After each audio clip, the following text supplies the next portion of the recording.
Ողջույն իմ սիրելի հետևորդներ, այս անգամ ուզում եմ ձեզ ներկայացնել իմ պատրաստած վինեգրետ աղցանը և համեղ քյաբաբի տարբերակ։ Ուրեմն տեսեք ինչ եմ արել, լոբին դրել եմ գազին եփվելու, երբ արդեն եփված էր, հենց լոբու ջրի մեջ ավելացրել եմ բազուկը և գազարը, թողել եմ երկուսն էլ եփվել են, նոր անջատել եմ, եփել եմ աղով։ Կտրատում ենք խորանարդաձև, դա բոլորս գիտենք, հերթականությամբ կտրատած բազուկը, գազարը, կարտոֆիլը ավելացնում ենք այն ամանի մեջ, որտեղ պետք է լցնենք, կարմիր հատ լոբին եփված վիճակում, ավելացնենք կանաչին, գլուխսոխը և համեմունքները։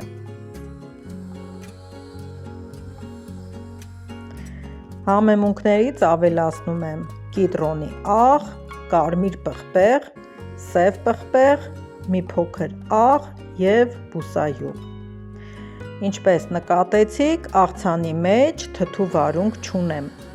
այդպես էլ է լինում, այս անգամ առանց այդ բաղադրիչի կպատրաստենք, բայց մի փոքր կիտրոնի աղը ավել կավելացնենք։ Շատ համեղ է ստացվում, ներկայացրել եմ նրա համար, որպեսզի մտածեք, հնարավոր է նաև առանց թթու վարունգի էլ պատրաստել։ Լինում են դեպքեր, երբ կամ տանը չի լինում, կամ հարմար չի լինում այդ պահին խանութ գնալու։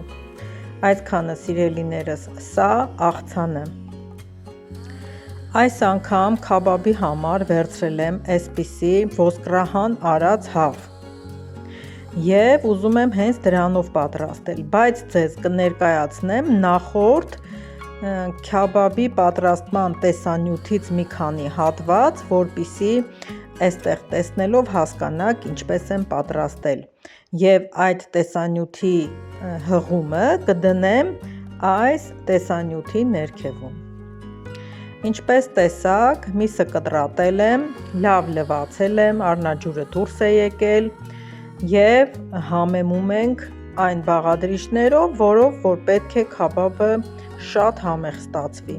Սև պղպեղ, կարմիր պղպեղ, գլուխսոխ, սալը մսի հետ էր և հիմա լավ պետք է խառնենք, այսպես ասած բաստուրմա պետք է դնենք։ Այսօրվա պատրաստած քաբաբի մսի մեջ ավելացրել եմ նաև չոր ռեհան, կարմիր բուլղարական պղպեղ և համեմ։ Գունային տարբերությունը ինքներդ էլ կզգաք և քանի որ կրծքամիս եմ օգտագործել, 50 գրամ ավել սալ եմ օգտագործել, այսինքն 1 կիլոգրամի համար օգտագործել եմ 100 գրամ սոխ և 150 գրամ սալ։ Սիրելիներս, սա է քաբաբի պատրաստման եղանակը, ընթացքը և ահա տեսեք, այնքան պետք է հարել, խփել, որ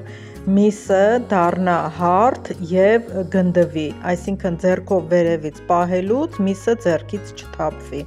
չպոկվի և չթափվի։ Դե պատրաստում եմ թավայի մեջ, շատ չնչին յուղ ենք ավելացնում, որովհետև կրակին չենք պատրաստում և իր վրայից յուղը երբ միսը եփվում է, յուղը հալվում է և շատանում է արդեն թավայի միջի յուղը, դրա համար շատ յուղ սկզբից լցնել պետք չէ, ինքը իրենից արտադրելու է։ Վերցնում եք ձեր նախընտրած գույնով, ես սիրում եմ երբ լինում է բաց գույնի, այսպես, դեռ էլի ունեմ մոտավորապես 15 այսպիսի քաբաբներ պատրաստեցի 1 կիլոգրամ մսից։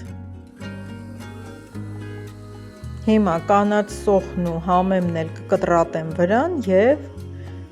անուշ կանենք։ Սիրելիներս, կարճ տեսանյութ է, ինձ թվում է հաճույքով կդիտեք, կգնահատեք, կփորձեք գրել հավանեցիք թե ոչ, ներկայացրեցի 1 աղցան և 1 տաք ուտեստ։ Շնորհակալ եմ, որ դիտեցիք, կհանդիպենք հաջորդ տեսանյութում։